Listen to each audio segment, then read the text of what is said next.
Imariza Yesu na Sexy Love maze igihe nshaka kubaha iyi message ariko umwanya maybe hakazamwo ibindi bintu uburuhe nkavuga ati okay I am not sindi comfortable kubibabwira ariko Saint Esprit akaguma ambwira nti utegeza kubibabwira.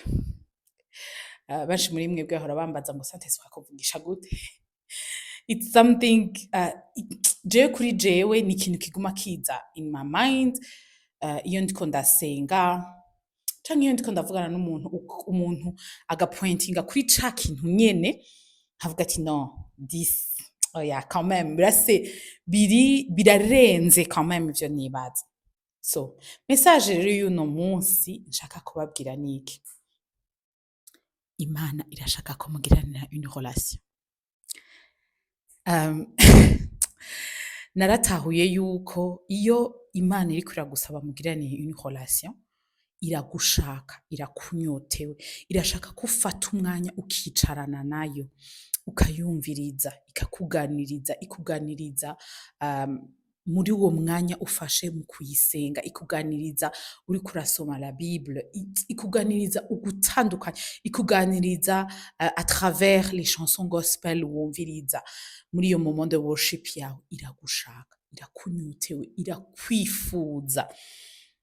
Ni nka kurya uri par exemple nk'abantu bari muri long distance relationship, uramaze kubona ya saha mwavuganye yuko mutegerezwa kuvuganira ko yuko mutegerezwa, urumva ntimusiba, mutegerezwa mwama muhari uko ubwo nyene ku mwanya. Genre ni uwundi ataronse umwanya arabwira uwundi reka tugire iyi saha, reka tuvugane uku, reka turaza kurondera akanya naho iba 10 minutes tuvugane. C'est singire comparer une relation humaine na relation tugirana n'Imana, ariko ngira ndabicomparer pour vous donner un exemple.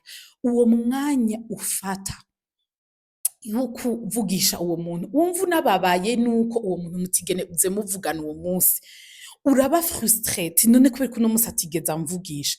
Niyo nyota nyene, nico kintu kibabaza aussi Imana, kubera iki duha umwanya abantu, tugaha umwanya ibintu, tugaha umwanya ivy'isi, turafise umwanya wo ku scrollinga ku ma réseaux sociaux, turafise umwanya wo kuraba film, turafise umwanya wo kuvugana n'abo bantu. Iyo saha nyene inarenze ibara riba riguye. Turafise umwanya wo prendre soin de nous, wo kuja muri sport, wo kugira ama massage, ariko tukabura même nk'umwe mu bagenzi banje ashobora kuvuga tukabura même 2 minutes. Il suffit même de 2 minutes.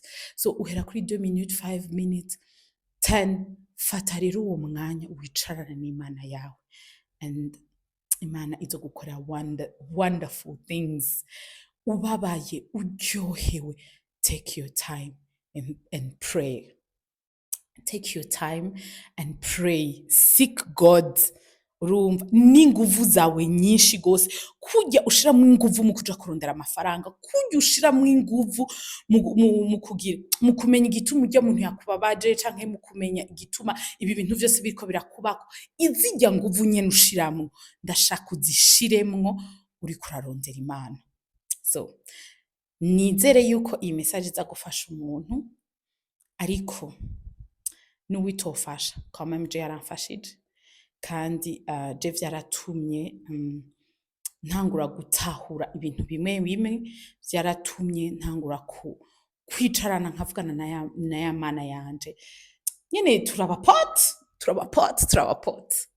Yesu wanje abampezagirire, mugire umunsi w'Imana mwiza.